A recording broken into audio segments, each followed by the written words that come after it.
కళ్ళు విప్పిన యువరాజు. పూర్వం భాగ్యవతి నగరాన్ని సౌభాగ్యవర్మ అనే రాజు పరిపాలిస్తూ ఉండేవాడు. ఆయన పరిపాలన ధర్మ పరిపాలన. ఆయన కింద ప్రజలు ఎలాంటి కష్టాలు లేక హాయిగా బతుకుతూ తమ రాజే తమ పాలిటి దైవం అని నమ్మేవారు. సౌభాగ్యవర్మకు లేక 60వ ఏట ఒక కొడుకు కలిగాడు. వాడికి సుందరుడు అని పేరు పెట్టుకున్నారు. లేక కలిగిన ఆ కొడుకును చూసుకొని ముసలిరాజుకు ఎంత ఆనందం కలిగేదో, వాడి భవిష్యత్తు గురించి ఆలోచిస్తే అంత విషాదము కలిగేది. ఎందుకంటే సుందరుడు రాజ్యార్హుడయ్యేదాకా, తాను జీవించి ఉండని పక్షంలో వాడికి 16 ఏళ్ళు నిండేదాకా ప్రధానమంత్రిని రాజప్రతినిధిగా ఉంచవలసి వస్తుంది. అలా రాజప్రతినిధిగా ఉంచిన మహామంత్రి రాజకార్యాలు నిర్వహించటంలో సమర్థుడే. కానీ అతనికి అర్హత వయసు వచ్చాక రాజ్యవైభవం పైన రుచి మరిగి అతడి మనసు ఎలా మారుతుందో చెప్పలేము. ఆ తరువాత సుందరుడికి రాజ్యము ప్రాణాలు కూడా దక్కకుండా పోవచ్చు. ఈ చింత ముసలిరాజును నిత్యము వేధించేది. ఆయన భయపడినట్టే సుందరుడు 10 ఏళ్లవాడై ఉండగా రాజుకు జబ్బు చేసింది. అది చికిత్సలకు లొంగకపోగా రోజురోజుకు ముదరసాగింది. తనకు మృత్యువు చేరవస్తుందని సౌభాగ్యవర్మ గ్రహించి తనను చిన్నతనం నుంచి ప్రాణంలాగా కనిపెట్టుకొని ఉండిన తాతను పిలిపించి ఆయనతో రహస్యంగా ఇలా చెప్పాడు. తాత, నేను త్వరలోనే పోతానని తోస్తోంది. సుందరుడా పసివాడు. ఒకవేళ పట్టం కట్టినా కానీ రాజ్యం ఏలలేడు. అందుచేత వాడికి 16 ఏళ్ళు నిండేదాకా మహామంత్రి రాజ్యభారం చూడక తప్పదు. మహామంత్రి రాజకార్యాలు నిర్వహించటంలో సమర్థుడే. కానీ 6 ఏళ్ళు రాజవైభవం రుచి మరిగాక అతడి మనసు ఎలా మారుతుందో చెప్పలేం. సుందరుడికి రాజ్యం దక్కకపోయినా నాకు విచారం లేదు. వాడి ప్రాణానికి అపాయం రాకుండా ఉండటం అతి ముఖ్యం. నాకు నీకన్నా నమ్మదగినవాడు లేడు. అందుచేత సుందరుడి ప్రాణాలు కాపాడే భారం నీ పైన వేస్తున్నాను. ఇందుకు గాను రాజాంతఃపురం మీద నీకు సమస్త హక్కులు ఇస్తున్నాను. వాటిని మహామంత్రికి కూడా జవదాటటానికి వీల్లేదు. మిగిలిన రాజకీయాల ప్రశస్తి నీకు వద్దే వద్దు. సుందరుడు రాజ్యార్హుడయ్యాక మహామంత్రి తానై వాడికి పట్టాభిషేకం చేస్తే సరే, లేకపోతే సుందరుడు తన స్వశక్తితో రాజ్యం సంపాదించుకుంటాడు లేదా రాజ్యభ్రష్టుడవుతాడు అని చెప్పాడు. తరువాత సౌభాగ్యవర్మ మంత్రిని పిలిపించి, మహామంత్రి, నాకు కాలం తీరిపోయింది. సుందరుడ పసివాడు. వాడికి 16 ఏళ్ళు నిండేదాకా రాజ్య పరిపాలన మీరే సాగించి ఆ తరువాత వాణ్ణి యథావిధిగా రాజ్యాభిషిక్తుణ్ణి చేసి వాణ్ణి కనిపెట్టుకొని రాజ్యం చేయించండి. అంతదాకా సుందరుణ్ణి తాత ఆధీనంలో ఉంచుతాను. తాతకు అంతఃపురం పైన సర్వాధికారాలు ఇచ్చేశాను. సుందరుడి పెంపకం గురించి మీకెలాంటి శ్రమ ఉండదు అని చెప్పాడు. తరువాత సౌభాగ్యవర్మ కన్ను మూశాడు. ఆయన మృతికి కంటతడి పెట్టని వారంటూ లేరు. మహామంత్రి మహారాజ్ అయ్యాడు. వెంటనే పరిపాలనలో అనేక మార్పులు జరిగాయి. అవి ప్రజలకు అనుకూలమైనవి కావు. కొత్త మహారాజు ప్రవేశపెట్టిన పద్ధతులను ఆక్షేపించటం ప్రమాదకరమని ప్రజలు తెలుసుకొని పరిస్థితులకు తలొగ్గారు. ఇక తాత సుందరుణ్ణి కంటికి రెప్పలాగా కాపాడుకుంటూ వచ్చాడు. ఎటువంటి పరిస్థితిలోనూ సుందరుడు అంతఃపురం దాటి వెళ్ళటానికి వీల్లేదు. సుందరుడు తినే ప్రతి వస్తువును తాత స్వయంగా ముందుగా రుచి చూడాలి. తాత సుందరుడికి చదువు చెప్పటానికి సమర్థులైన గురువులను ఏర్పాటు చేశారు. ఇక వాడితో కలిసి చదువుకునేటందుకు 20 మంది కుర్రవాళ్లను తానే ఏరాడు. ఆ కుర్రవాళ్ళు రోజు అంతఃపురానికి వచ్చి సుందరుడితో పాటు విద్యాభ్యాసం చేసి వెళ్ళిపోతూ ఉండేవారు. 6 ఏళ్ళు గడిచాయి. సుందరుడికి 16 ఏళ్ళు నిండాయి. రాజప్రతినిధిగా ఉండి పరిపాలన చేస్తున్న మహామంత్రి సుందరుడికి రాజ్యాభిషేకం చేసే ప్రయత్నాలేమీ చేయలేదు. కానీ సుందరుణ్ణి బతికి ఉండనిస్తే తనకు పక్కలో బల్లెంగా ఉండవచ్చునని ఆలోచించి సుందరుడు తల తెచ్చిన వారికి మంచి బహుమానం ఇస్తానని తన సన్నిహితులతో చెప్పాడు. అయితే తాత సుందరుణ్ణి కంటికి రెప్పలాగా అహోరాత్రులు కాపాడుతూ అంతఃపురం దాటి వెళ్ళనివ్వకపోవటం చేత ఎటువంటి ప్రమాదము జరగలేదు. మరి 2 ఏళ్ళు గడిచాయి. మహామంత్రి ఒక కన్యను ఏరి సుందరుడికిచ్చి వివాహం చేశాడు. కానీ తాత తన ధర్మం తాను దృఢంగా నెరవేర్చేవాడు కావటం చేత ఆ భార్యాభర్తలను ఒక్క క్షణం పాటు కూడా ఒకచోట ఒంటరిగా ఉండనివ్వలేదు. భార్యాభర్తలు తన సమక్షంలోనే మాట్లాడుకోవాలి. రాత్రివేళ ఎవరి గదిలో వారు పడుకోవాలి. సుందరుడికి అతడి భార్య తాంబూలం కూడా ఇవ్వటానికి వీల్లేదు. తాత చేసిన ఈ చండశాసనం సుందరుడికి చిరాకు పుట్టించేది. కానీ అతను తాత గీసిన గిరి దాటకుండా మసులుకోవటం పసితనం నుంచి నేర్చుకున్నవాడు కావటం చేత పెళ్ళి అయి కూడా బ్రహ్మచారి జీవితం గడుపుతూ వచ్చాడు. కాలం గడుస్తున్న కొద్దీ సుందరుడికి రాజ్యాభిషేకం జరిగే అవకాశం సన్నగిల్లింది. ఈ విషయమై ప్రజలు అసంతృప్తి చెంది కూడా ఏమీ చెయ్యలేక ఊరుకున్నారు. తాత సుందరుడి ప్రాణానికి తన ప్రాణం అడ్డువేయగలవాడే తప్ప అతడికి రాజ్యం ఇప్పించగల సమర్థుడు కాదు. ఇక సుందరుడికి రాజ్యకాంక్ష కూడా లేదు. 8 ఏళ్లుగా అంతఃపురంలో ఖైదీలాగా ఉండిపోవటం చేత అతనికి బయటి ప్రపంచమే తెలియదు. అతనికి ఆనందమేమైనా ఉంటే అది అతని స్నేహితులతో కబుర్లు చెప్పుకోవటంలో మాత్రమే ఉండేది.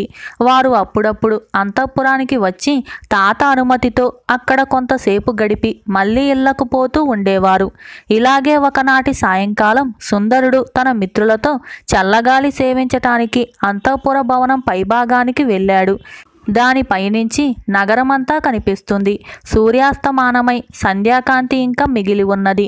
ఆ కాంతిలో తూర్పుగా అతనికి ఒక తెల్లని పెద్ద భవనం కనిపించింది.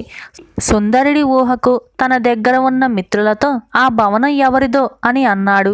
వెంటనే వాళ్ళు, న్యాయంగా అది నీదే, కానీ మహామంత్రి నీకు రాజ్యాభిషేకం చేయక తానే దాన్ని పట్టుకొని వేలాడుతూ ఉన్నాడు.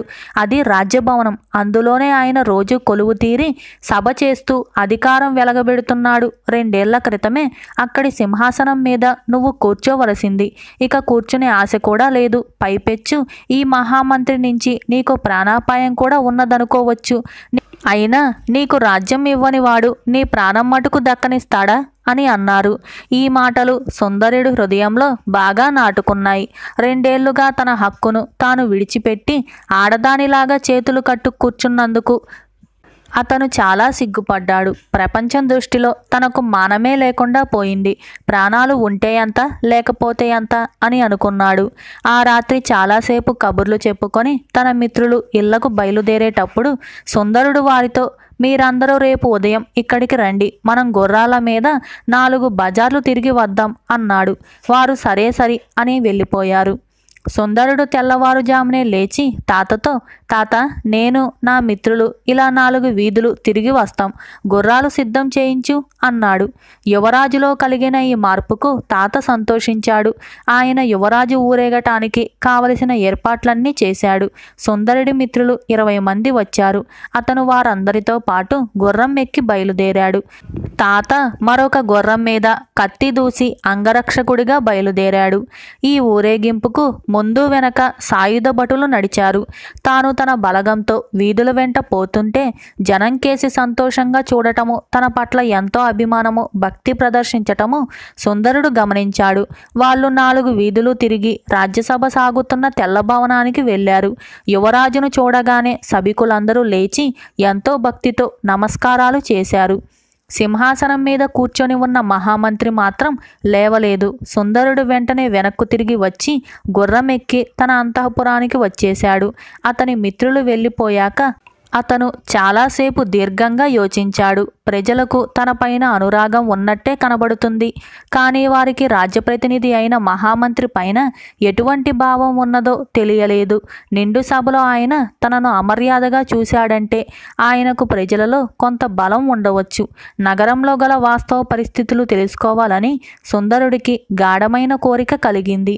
తాను యువరాజుగా కాక సామాన్య మానవుడిలాగా ఊరంతా తిరగగలిగితే బాగుండును. తాను ఒంటరిగా బయటికి వెళ్ళటానికి తాత సుతరాముడు ఒప్పుకోడు. పెద్ద బలగాన్ని తీసుకొని తాను కూడా వస్తాడు. ఇది నిష్ప్రయోజనం. ఆ రాత్రి తాత నిద్రించే సమయంలో తాను బయటికి పోవాలని సుందరుడు తీర్మానించుకున్నాడు. కానీ అది సాధ్యపడే సంగతి కాదు. ఎందుకంటే రాత్రివేళ అంతఃపుర ద్వారాలన్నీ భద్రంగా తాళాలు వేసి ఉంటాయి. ఏదైనా తాడు సంపాదించి దాని సహాయంతో వీధిలోకి దిగటానికి అతను నిశ్చయించుకున్నాడు. ఆ రాత్రి తాత వెళ్ళి పడుకున్నాక సుందరుడు తాడు కోసం వెతుకుతూ భవనం అంతటా కారాడాడు. చివరకు ఆయన తన భార్య పడుకునే గదికి కూడా వెళ్ళాడు. అతని భార్య పక్క మీద నిద్రిస్తూ ఉంది. కానీ అతి విచిత్రంగా ఆ గదిలోనే ఒక మూల అతనికొక తాటి నిచ్చెన కనిపించింది.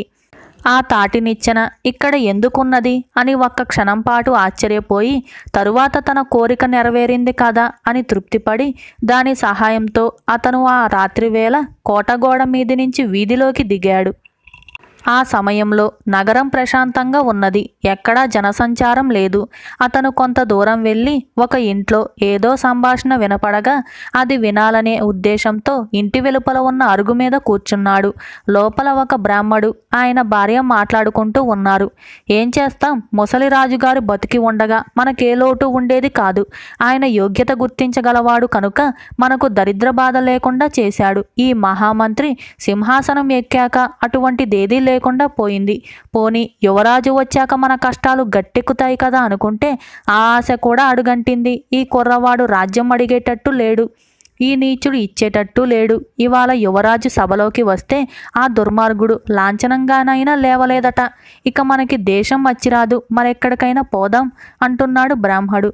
ఈ మాటలు వింటుంటే సుందరుడికి చెవులలో సీసం కరిగిపోసినట్టు ఉంది.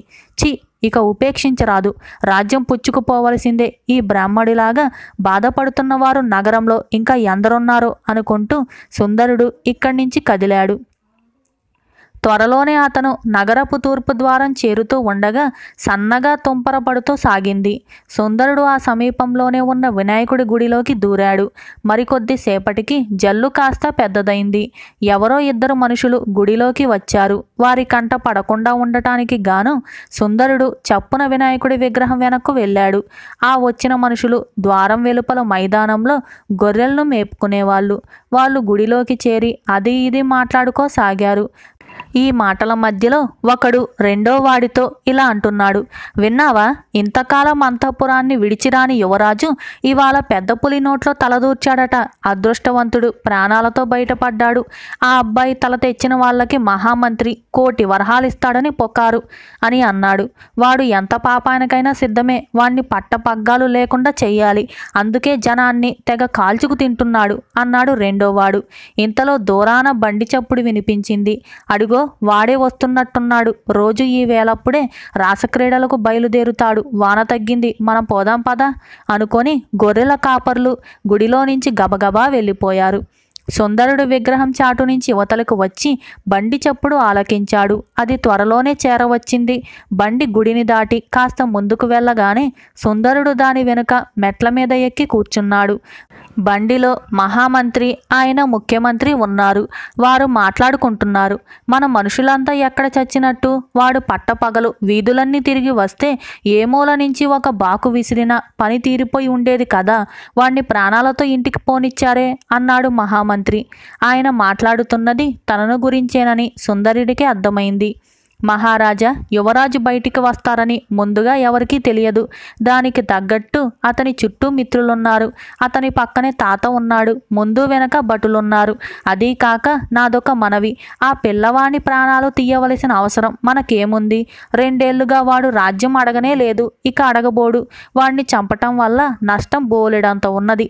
ముసలి రాజుగారంటే ప్రజలకు దేవుడే. అటువంటి వాడి కొడుకును హత్య చేశామంటే ప్రజలు రెచ్చిపోవచ్చు అని ముఖ్యమంత్రి మహారాజుకు విన్నవించుకున్నాడు.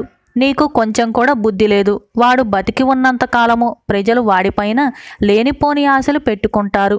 వాడు పోయాడంటే కుక్కిన పేనుల్లాగా అయిపోతారు. వాడి తల తీసే భారం ఇక నీపైన పెడుతున్నాను. ఆ పని వెంటనే చెయ్యి, లేకపోయావో తల వెంటనే తీయిస్తాను అన్నాడు మహామంత్రి. క్షమించండి మహారాజా, నాకు 1 వారం గడువిస్తే తమ ఆజ్ఞ నెరవేర్చుతాను అన్నాడు ముఖ్యమంత్రి. తరువాత వారు ఇతర విషయాలను గురించి మాట్లాడుకుంటూ ఉన్నారు. ఈ సంభాషణ విన్న మీదట తాత తన క్షేమం కోసం అలాంటి నియమాలు ఎందుకు చేశాడో సుందరుడికి అర్థమైంది. మహామంత్రి ప్రజాకంటకుడు, దుర్మార్గుడు. ఆయన నుంచి తాను ఎంత శీఘ్రంగా రాజ్యం పుచ్చుకుంటే అంత మంచిదని కూడా తనకు నిర్ధారణ అయిపోయింది. వీరి మాటల్లోనే మహామంత్రి బండి క్రీడోద్యానం చేరుకుంది. ఈ ఉద్యానవనం ఊరికి దూరంగా ఒక సరస్సు మధ్య చాలా మనోహరంగా నిర్మించబడి ఉన్నది. దానిని చేరుకోవటానికి ఒక వంతెన ఉన్నది. ఉద్యానవనం మధ్య అతి సుందరమైన క్రీడా భవనం ఉన్నది. ఒకటి రాత్రి ఆ భవనం రంగురంగుల దీపాలతో మెరిసిపోతుంది. క్రీడా భవనం చుట్టూ పూపొదలు, పొదరిల్లు అందంగా అమర్చబడి ఉండటం చేత ఆ ప్రదేశం స్వర్గాన్ని మరిపించేలాగా ఉన్నది. మహామంత్రి బండి వంతెన దాటి క్రీడాభవనాన్ని చేరబోయే సమయంలో సుందరుడు బండి వెనక నుంచి దిగి పొదల చాటున చేరాడు. కొందరు వ్యక్తులు వచ్చి మహామంత్రికి భక్తితో స్వాగతం చెప్పారు. వారందరూ యవ్వనవతులైన స్త్రీలేనని, ఆ ప్రాంతంలో పురుషులెవరూ లేరని అతను గమనించాడు. చివరకు కత్తులు పట్టుకొని రక్షక భటులుగా పనిచేస్తూ పహారా చేస్తున్న వారు కూడా స్త్రీలే. మహామంత్రి దిగగానే ముఖ్యమంత్రిని తీసుకొని బండి తిరిగి వెళ్ళిపోయింది. మహామంత్రి భవనంలోకి వెళ్ళి కూర్చొని దాసీలు అందించిన పానీయాలు పుచ్చుకొని మహారాణిని తీసుకురండి అని ఆజ్ఞాపించాడు. కొందరు స్త్రీలు ఒక పల్లకీ తీసుకొని బయలుదేరారు. మరికొంతసేపటికి వారు ఒక స్త్రీని పల్లకిలో తెచ్చి భవనం వెలుపల దించారు. ఆమెపై వెలుగు పడగానే సుందరుడు ఆమెను పోల్చుకొని దిగ్భ్రాంతి చెందాడు. ఆమె మరెవరో కాదు, అతని భార్యే. మహామంత్రి పరమానందంతో బయటికి వచ్చి ఆమెను చెయ్యి పట్టుకొని లోపలికి తీసుకుపోయాడు. వాళ్ళు లోపల ఏం మాట్లాడుకుంటారో వినాలని సుందరుడికి ప్రబలమైన కోరిక కలిగింది. సమీపంలో పహారా స్త్రీలెవరూ లేకపోవటం చూసి అతను భవనానికి దగ్గరగా ఉన్న పూపొదలలో చేరి అక్కడ ఉన్న కిటికీలో నుంచి లోపలికి తొంగి చూశాడు. మహామంత్రి మాయావి అయిన తన భార్య ఒక సోఫా మీద కూర్చొని మాట్లాడుకుంటూ ఉన్నారు. మీ మనుషులంతా ఏం చేస్తున్నారు? ఇవాళ ఉదయం ఆ సుందరుడు నిర్భయంగా ఊరంతా తిరిగి వస్తే ప్రాణాలతో ఎందుకు పోనిచ్చారు? ఆ తాత పులిలాగా నన్ను కనిపెట్టి ఉండకపోతే అతనికి ఏనాడో విషం పెట్టి ఉండేదాన్ని. ప్రతిరోజు తాటినిచ్చెన దిగిరాలేక నా ప్రాణం పోతుంది. ఆ తాటినిచ్చెనను నాకన్నా ముందే మరెవరో ఇవాళ ఉపయోగించారు. నాకు ఈ అగచాట్లు ఇంకెంతకాలం అన్నది సుందరుడి భార్య. ఇంకొక వారం ఆగు, మన సమస్యలన్నీ తీరిపోతాయి అంటూ మహామంత్రి లేచాడు. ఆమె కూడా లేచింది. వారిద్దరు లోపలి గదిలోకి వెళ్ళిపోయారు. ఓరి దుర్మార్గుడా, ఇలాంటి భార్యనా నాకు కట్టబెట్టావు? తాత నిజంగా ఎంత దురాలోచన కలవాడు. నన్ను నా భార్యను వేరు చేసి ఉంటాడని నేను చిరాకు పడటం ఎంత పొరపాటు అనుకుంటూ సుందరుడు పరధ్యానంగా తాను పొంచి ఉన్న చోటనే లేచి నిలబడ్డాడు. లోపలి దీపాల వెలుగు సుందరుడి ముఖాన పడింది. ఎవరు వారు అని కంగున ఒక శ్రీకంఠం ప్రశ్నించింది. పట్టుకోండి, చంపండి అని వేరువేరు ప్రాంతాల నుంచి ఆడగొంతులు అరిచాయి. ఈ కేకలతో సుందరుడు తన ఆలోచనలను కట్టిపెట్టి ఖాళీ సత్తువ కొద్దీ వంతెనకేసి పరిగెత్తాడు. కొందరు స్త్రీలు అతన్ని తరుముకొచ్చారు. వారి చేతుల్లో దూసిన కత్తులున్నాయి. అయితే అదృష్టవశాత్తు సుందరుడు వారికి అందకుండా వంతెన దాటగలిగాడు. ఇంకా అతనికి క్రీడోద్యానం వైపు నుంచి కేకలు వినిపిస్తూనే ఉన్నాయి. వాళ్ళు తనని ఇంత సులువుగా చెయ్యి దాటి పోనివ్వరు. అందుచేత సుందరుడు దాక్కునే చోటు కోసం చూస్తూ నగరంలోకి పరిగెత్తాడు. నగర ద్వారానికి కొద్ది దూరంలో ఒక సత్రం ఉన్నది. ఒకప్పుడది అన్న సత్రం. ముసలి రాజుగారి కాలంలో అక్కడ అడిగిన వారికి లేదనకుండా అన్నదానం చేసేవారు. మహామంత్రి పరిపాలనలో ఆ ఏర్పాట్లన్నీ నిలిచిపోయాయి. ఇప్పుడు దాన్ని ఇల్లు లేని కూలీవాళ్ళు బీదా బిక్కి రాత్రివేళ పడుకుంటూ ఉపయోగిస్తున్నారు. సత్రం మరుగుల మీద కొందరు పడుకొని నిద్రపోతూ ఉండటం చూసి సుందరుడు తాను కూడా వారి మధ్య కదలకుండా పడుకున్నాడు. ఊరి వెలుపల ఉన్న క్రీడోద్యానం నుంచి ఏ రహస్య మార్గాల వార్త వెళ్ళిందో తెలియదు. వీధి వెమ్మడి కొందరు మనుషులు ఇలా అనుకుంటూ ఉన్నారు. యువరాజు ఎక్కడెక్కడో తిరుగుతున్నాడట. వాడి తల దొరికితే రాజుగారు మనిషెత్తు బంగారం ఇస్తారు. భలే మంచి అవకాశం అనుకుంటూ వెళ్ళటం విని సుందరుడు నిర్ఘాంతపోయాడు. త్వరలోనే వీధిలో సందడి అణిగిపోయింది. సుందరుడు ఎందుకైనా మంచిదని అలాగే పడుకొని తన పరిస్థితి గురించి ఆలోచించుకోసాగాడు. ఒక మహారాజు కడుపున పుట్టి రాజ్యాన్ని ఏలుతూ ఉండవలసిన తాను ప్రాణాలు అరచేత పట్టుకొని సత్రం మరుగు మీద నక్కవలసి వచ్చింది. తన రాజ్యాన్ని అపహరించినవాడు పరమ దుర్మార్గుడు, నీచుడు, హంతకుడు. తన చేత తాళి కట్టించుకున్నది తాచుపాము లాంటిది. మీదు మిక్కిలి అది తన శత్రువు చేతిలో కీలుబొమ్మ. తన తల దొరికితే మహామంత్రికి అర్పించి ఈనాం పొందాలని నగరంలో ఉండే క్షుద్రులందరూ అర్ధరాత్రి వేళ వీధుల వెంట కారాడుతూ ఉన్నారు. జీవితం ఎంత చిత్రమైనది. ఇలా ఆలోచించుకున్న సుందరుడికి అడుగుల చప్పుడు వినిపించింది. ఎవరో మనిషి సత్రం మెట్లెక్కి అరుగు మీదకి వచ్చి తనకు దగ్గరలో నిలబడినట్టు అతనికి తోచింది. ఇదే తన ఆఖరు క్షణమని అనుకున్నాడు సుందరుడు. కానీ ఆ వచ్చిన మనిషి అతని తల కోసం చూసే హంతకుడు కాదు. అతను ఒక గొప్ప గజ దొంగ, మంత్రసిద్ధి కలవాడు కూడాను. అతను ఏడాదికొకసారి దొంగతనానికి బయలుదేరేవాడు. గొప్ప వాళ్ళ ఇల్లు మాత్రమే ప్రవేశించేవాడు. రత్నాలు మాత్రమే దొంగలించేవాడు. వెండి బంగారాలు అతనికి మట్టితో సమానం. అతను దొంగలలో రాజులాంటి వాడు. అందుచేత తాను దొంగతనానికి వెళ్ళేటప్పుడు తాను తస్కరించిన సొత్తు మొయ్యటానికి తన వెంట ఒక కూలివాణ్ణి పట్టుకొని మరీ బయలుదేరేవాడు. ఆ దొంగ ఇప్పుడు కూలివాడి కోసమే సత్రంలోకి అడుగుపెట్టాడు. కటిక చీకటిగా ఉన్నప్పటికీ అతను కళ్ళను అంజనం వేసుకొని ఉండటం చేత సత్రం మరుగు మీద పడుకొని ఉన్న వారంతా స్పష్టంగా కనిపించారు. ఆ అందరిలోకి సుందరుడే దృఢంగా కనిపించాడు. అందుచేత దొంగ సుందరుణ్ణి తన చేతికర్రతో తట్టి అతను తల ఎత్తి చూడగానే తన వెంట రమ్మని సైగ చేశాడు. సుందరుడు లేచి వచ్చాడు. ఎవరు నీవు అని దొంగ అడిగాడు. నేనొక బిచ్చగాణ్ణి అని సుందరుడు సమాధానమిచ్చాడు. నా వెంట వచ్చి నేను చెప్పినట్టు చేస్తావా? డబ్బిస్తాను అన్నాడు దొంగ. నేను కన్ను పొడుచుకున్నా, కనిపించటం లేదు, నేనేం పని చేయగలను అన్నాడు సుందరుడు. దొంగ అతని కళ్ళకు కొంచెం అంజనం తీసి రాశాడు. అతని కళ్ళు ప్రతి వస్తువును చూడగలిగాయి. అతను దొంగ వెంట బయలుదేరాడు. దొంగ సరాసరి సుందరుడు భవనానికే దారి తీశాడు. సుందరుడు ఏం జరుగుతుందో అని ఆత్రంగా చూడసాగాడు. దుర్భేద్యమైన ఆ భవనంలోకి దొంగ అతి సులువుగా ప్రవేశించి కొంతసేపటికి అనేక రత్నాభరణాలతో తిరిగి వచ్చాడు. ఆభరణాలన్నీ ఒక సంచిలో ఉన్నాయి. ఆ సంచిని అతను సుందరుడికిచ్చి తన వెంట రమ్మన్నాడు. ఇద్దరూ చాలాసేపు నడిచి నగరం వెలుపల ఉండే కొండ ప్రాంతాన్ని చేరుకొని అక్కడి గుహ వద్దకు వచ్చారు. దొంగ ఏదో మంత్రం చదివేసరికి గుహకు అడ్డంగా ఉండే రాయి తెరుచుకుంది. ఇద్దరూ లోపలికి వెళ్ళాక అది ఎప్పటిలాగా మళ్ళీ మూసుకుంది. గుహ లోపల చక్కటి భవనం ఉంది. అందులో దొంగ, అతని భార్య, అతని కుమార్తె నివసిస్తూ ఉన్నారు. సుందరుణ్ణి బయటికి వసారాలో ఉంచి సొమ్ముతో సహా దొంగ లోపలికి వెళ్ళాడు. ఇవాళ నాకు దొరికిన కూలివాడు కుర్రవాడు, చాలా అందంగా ఉన్నాడు. వాణ్ణి చూడగానే మన అమ్మాయికి మంచి జోడు అనిపించింది అని దొంగ తన భార్యతో అన్నాడు.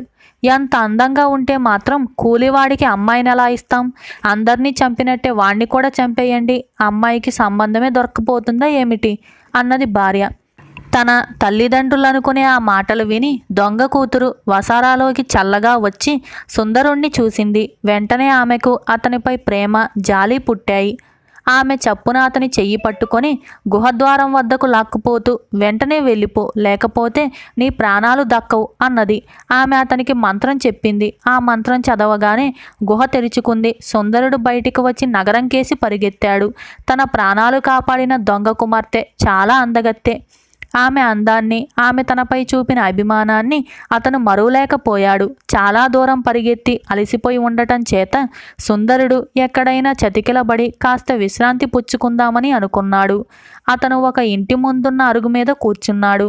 ఆ ఇంటిలో నుంచి అతనికి సందడి వినిపించింది. తెల్లవారటానికి ఇంకా కొంత వ్యవధి ఉన్నది. ఈ వేళప్పుడు ఈ ఇంట్లో ఏమి తంతు జరుగుతూ ఉండుంటుంది అని సుందరుడు ఆశ్చర్యపడ్డాడు. అతను ఇలా ఆలోచిస్తూ ఉండగానే కొందరు బ్రాహ్మణులు సమిదలు, ఒక కుండలో నెయ్యి, ఇతర పరికరాలు పట్టుకొని ఆ ఇంటికి వచ్చారు. సుందరుడు వారిని పలకరించి, అయ్యలారా, ఏమిటి విశేషం అని అడిగాడు. ఈ ఇల్లు సోమయాజి గారిది. మన రాజకుమారుడికి ఈ తెల్లవారు జామున సర్పగండం ఉన్నదని సిద్ధాంతులందరూ గురించి చెప్పారు. సోమయాజి గారు సర్పయాగం చేసి రాజకుమారుడికి ఆపద తప్పిస్తున్నారు. ఆయన వల్ల యజ్ఞం ఏమవుతుంది? అందుకని మేం 10 మంది ఇల్లు తిరిగి అవసరమైన వస్తువులన్నీ పట్టుకొస్తున్నాం. రాజకుమారుడి కోసమంటే ఈ నగర ప్రజలు ప్రాణాలు ఇవ్వటానికైనా సిద్ధం బాబు. వాళ్ళంతా అతడికి పైన ఆశలు పెట్టుకొని బ్రతుకుతూ ఉన్నారు అని ఆ బ్రాహ్మణులు సుందరుడితో అన్నారు. నేను కూడా లోపలికి వచ్చి ఆ సర్పయాగం చూస్తానండి అని సుందరుడు కృతజ్ఞతతో అడిగాడు. రా నాయనా, తప్పకుండా చూడవచ్చు. మహామంత్రికి ఏమాత్రం తెలిసినా యజ్ఞానికి భంగం కలిగిస్తాడని రహస్యంగా చేస్తున్నాం. కానీ న్యాయం పడితే నగర ప్రజలందరూ దీన్ని చూడవచ్చు. అందరూ ఆహ్వానితులే అన్నాడు బ్రాహ్మణులు. ఒక్కొక్క సంగతి వింటున్న కొద్దీ సుందరుడికి తన బాధ్యత మరింత బాగా తెలిసొస్తుంది. క్షణక్షణానికి తన భారం పెరుగుతూ ఉంది. తాను ఇంతకాలము ఈ బాధ్యతలను ఉపేక్షించినందుకు నొచ్చుకుంటూ అతను బ్రాహ్మణుల వెంట లోపలికి వెళ్ళి ఒక మూలన కూర్చున్నాడు. లోపల హోమగుండం తయారు చేశారు. అందులో అగ్ని ఉంచి మంత్రోక్తంగా నెయ్యి పోస్తూ పెద్ద జ్వాల తయారు చేశారు. అగ్నిగుండం చుట్టూ కూర్చున్న బ్రాహ్మణులు గొంతులెత్తి పెద్దగా మంత్రాలు చదువుతూ వస్తున్నారు. అకస్మాత్తుగా ఇంటి పైకప్పులో నుంచి సుందరుడి నెత్తిన ఏదో పడి మరుక్షణం ఎవరో విసిరేసినట్టుగా అగ్నిగుండంలో పడింది అతి పెద్ద తాచుపాము. బ్రాహ్మణులు మంత్రాలు చదవటం ఆపి సుందరుడి కేసి ఆశ్చర్యంగా చూశారు. ఒక సిద్ధాంతి బయటకు వెళ్ళి ఆకాశం కేసి చూసి విషగడియ దాటిపోయింది అని కేకలు పెట్టాడు. బ్రాహ్మణులు సుందరుడిని సమీపించి, నాయన దాచక చెప్పు, నీవేనా మా యువరాజు అని అడిగారు. సుందరుడు వారి పాదాలకు నమస్కారం చేస్తూ, నేను యువరాజునై మీకు చిన్న మొత్తం ఉపకారం చేయకపోయినా మీరు నా మీద వాత్సల్యంతో నాకు రాబోయే ఆపద ముందే గ్రహించి నా ప్రాణాలు కాపాడారు. మీరందరూ నాకు తండ్రులు, నేను మీ కుమారుణ్ణి. మీరేమీ ఆజ్ఞాపిస్తే అది చెయ్యటానికి సిద్ధంగా ఉన్నాను అని అన్నాడు. శీఘ్రమేవ రాజ్యప్రాప్తిరస్తు అని బ్రాహ్మణులు సుందరుణ్ణి దీవించారు. సుందరుడు వారి ఆశీర్వాదాలు పొంది ఇంటికి బయలుదేరేసరికి తూర్పు తెల్లవారుతుంది. అప్పటికే తాత లేచి సుందరుడు ఎక్కడా కనబడకపోయేసరికి ఏదో జరిగిందని గాబరా పడిపోతున్నాడు. దీనికి తగ్గట్టుగా దొంగలు ఇల్లు కొల్లగొట్టినట్టు తెలుస్తుంది.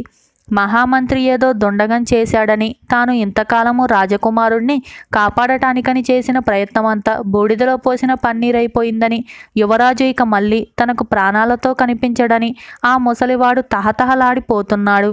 ఈ సమయంలో సుందరుడు ఇంటికి తిరిగి వచ్చాడు. తాతకు ప్రాణాలు లేచొచ్చినట్టయింది. బాబు, నాతో చెప్పకుండా రాత్రివేళ ఎక్కడికి వెళ్ళావు అని తాత అడిగాడు. ఆ సంగతులన్నీ తర్వాత చెబుతాను, ముందు నీవు పోయి ముఖ్యమంత్రిని పిలుచుకొని రా అని సుందరుడు అన్నాడు. యువరాజు పిలుస్తూ ఉన్నాడనే ముఖ్యమంత్రి వచ్చాడు. ఎందుకు నన్ను రమ్మన్నారట అని ఆయన సుందరుణ్ణి అడిగాడు. నిన్న రాత్రి మహామంత్రికి మీరు మాట ఇచ్చారు కదా, వారం రోజుల లోపుగా నా తల తెచ్చి ఇస్తానని, అందుకే పిలిచాను అన్నాడు సుందరుడు. ముఖ్యమంత్రి సుందరుడు కాళ్ళపై పడి, క్షమించండి మహారాజా, ఆ దుర్మార్గుడితో నేను వేగలేక ఎటైనా పారిపోయే ప్రయత్నంలో ఉన్నాను. నేను నిజంగా తమకు అపకారం చేయగలననుకుంటున్నారా అన్నాడు కళ్ళనీళ్లు పెడుతూ. మీరు ఎక్కడికి పారిపోవాల్సిన అవసరం లేదు. రాజద్రోహం నేరం కింద ఆ మహామంత్రిని, వాడి ఉంపుడు గత్తెను పట్టుకొని రావటానికి భటులను పంపండి. ఇక నుంచి నేను రాజును, మీరే మహామంత్రి. ఇవాళ సభకు వచ్చి ఆ రాజద్రోహులనందరినీ విచారించి శిక్షిస్తాను అన్నాడు సుందరుడు. ఆ ఉదయం రాజ్యసభ ఆరంభమయ్యే సమయానికి మహామంత్రికి, యువరాజు భార్యగా నటిస్తున్న దుర్మార్గురాలికి సంకెళ్ళు వేసి భటులు తెచ్చారు. సుందరుడు తన 20 మంది మిత్రులతోనూ వచ్చాడు. అతను మొదటిసారిగా తన సింహాసనంపై కూర్చున్నాడు. రాజ్యద్రోహుల విచారణ జరిగింది. వారికి శిరశ్ఛేదం విధించబడింది. ఈ వార్త కార్చిచ్చులాగా నగరమంతా వ్యాపించింది. జనంలో కలిగిన ఆనందోత్సాహానికి అంతే లేదు. ప్రతి ఇంట పండగ చేసుకున్నారు. ఆ రోజే కొంత సైన్యాన్ని వెంటబెట్టుకొని సుందరుడు గజదొంగ ఉండే గుహకు వెళ్ళి మంత్రం తెలిసి ఉండటం చేత సులువుగా లోపలికి ప్రవేశించాడు. తనకు మరణదండన పడుతుందని దొంగ అనుకున్నాడు. కానీ సుందరుడు అతన్ని ఏమీ చేయలేదు. నీవు దొంగతనం చేసిన సొమ్ము తీసుకుపోయి ప్రజలకు పంచటానికి, నీ కుమార్తెను నాకిచ్చి పెళ్లి చెయ్యమని అడగటానికి వచ్చాను. గడిచిన రాత్రి నీకు కూలీగా పనిచేసింది నేనే. మీ అమ్మాయి నా పట్ల చూసిన ఆదరాన్ని నేను మరవలేను అన్నాడు సుందరుడు. తరువాత సుందరుడు పరిపాలనా వ్యవస్థ యావత్తూ సరిదిద్దాడు. దాన ధర్మాలు మళ్ళీ మునపటిలాగే సాగాయి. ధర్మసత్రాలకు మళ్ళీ జీవం వచ్చింది. సర్పయాగం చేసిన బ్రాహ్మణులే వచ్చి సుందరుడికి రాజ్యాభిషేకము, వివాహము జరిపించి అంతులేని బంగారం దక్షిణగా పొందారు. సుందరుడు ప్రజల కష్టాలు తనివిగా చూసుకుంటూ తన భార్యతో సుఖంగా జీవించాడు. ఈ విధంగా కళ్ళు విప్పిన యువరాజు అనే ఈ కథ సమాప్తమైంది. గంటల భూతం. గిరిపురం అనే గ్రామంలో చెన్నకేశవయ్య అనే గాజుల వ్యాపారి ఉండేవాడు. అతడికి ఒక గాజుల బండి ఉండేది. ఆ బండికి గాజులన్నీ అలంకరించి దాన్ని తీసుకొని వెళ్తూ గాజులమ్మ గాజులు అని కేక పెట్టి బండికి కట్టి ఉన్న గంటను మోగించేవాడు. ఆ గంట మోత వినడానికి ఎంతో వినసొంపుగా ఉండేది. ఒక రోజున చెన్నకేశవయ్య బేరం బాగా ఉండటంతో చాలా దూరం తిరిగి చీకటి పడే వేళకు ఇంటి ముఖం పట్టాడు. వచ్చే దారి పక్కన ఒక పెద్ద మర్రి చెట్టు ఉన్నది. ఆ చెట్టు మీదకి ఆ రోజే ఒక భూతం వచ్చి చేరింది. అది ఒట్టి అల్లరి భూతం. ఎవరిని అల్లరి పెట్టి ఏడిపించాలా అని అది ఆలోచిస్తూ ఉండగా గంట మోగిస్తూ గాజుల బండితో చెన్నకేశవయ్య కనిపించాడు. భూతం ఆనాటి వరకు గంటను చూసి ఉండలేదు. గంట ఆకారం, దానిలో నుంచి వస్తున్న ధ్వని దానికి చాలా బాగున్నదనిపించింది. అది గాలిలో తేలుతూ పోయి గంట లాక్కొని మాయమైపోయింది. భూతాన్ని చూసిన చెన్నకేశవయ్య భయకంపితుడై పరుగు పరుగున పోయి రచ్చబండ దగ్గర చేరి కబుర్లు చెప్పుకుంటున్న వారికి భూతం తన గంటను లాక్కుపోయినట్టు చెప్పాడు. అయితే అది విన్నవాళ్ళెవరూ చెన్నకేశవయ్య మాటలు నమ్మలేదు. ఎవడో కొంటె కుర్రవాడు ఆ పని చేసి ఉంటాడని, అసలు భూతం అనేదాన్ని తామింతవరకు చూడలేదని నవ్వేశారు. ఆ మర్నాటి నుంచి వరుసగా పీచు మిఠాయి అమ్మే చలమయ్య బండి గంట, పాఠాలు చెప్పే పరందామయ్య వాసరలోని గంట, ఇలా చాలా ఇళ్లలోని గంటలు మాయమైపోయాయి. ఊరి వాళ్ళు చెన్నకేశవయ్య చెప్పింది నిజమేనేమో అన్న అనుమానంతో కొద్ది రోజుల్లోనే అది కాస్త నిజమని తేలిపోయింది. అదెలా జరిగిందంటే, భూతం తాను దొంగలించిన గంటలన్నీ మెడలో వేసుకొని రాత్రిపూట ఊరి మధ్య గాలిలో తేలుతూ ఉత్సాహంగా పల్టీలు కొట్టసాగింది. అప్పుడు వచ్చే గంట మోత ఎంత విన్నా దానికి తనివి తీరడం లేదు. ఇందువల్ల ఊరి జనానికి నిద్ర కరువైంది. భూతం మాత్రం రాత్రిళ్ళు గంటల మూతలో హాయిగా వినోదిస్తూ పగలు చింత చెట్టు మీద సుఖంగా నిద్రపోతున్నది. జనానికి గంటల భూతం పీడ వదిలించుకోవటం ఎలాగో అర్థం కాలేదు. భూత వైద్యుడు మరిడయ్య గంటల భూతాన్ని సరిహద్దుల అవతలికి పారిపోయేలా చేస్తానని అందరి ముందు ప్రగల్భాలు పలికాడు. వాడు ఒకనాటి సాయంత్రం చీకటి పడుతున్న సమయంలో నిమ్మకాయలు వేపమండలు తీసుకొని నిమ్మకాయలు కోసి గాలిలో ఎగరవేస్తూ వేపమండలు జలిపిస్తూ మంత్రాలు చదివాడు. వాడి మంత్రాలకు భూతమైతే వచ్చింది కానీ అది వాడి మెడలోని చిన్న వెండి గంటలను లాక్కొని పోయింది.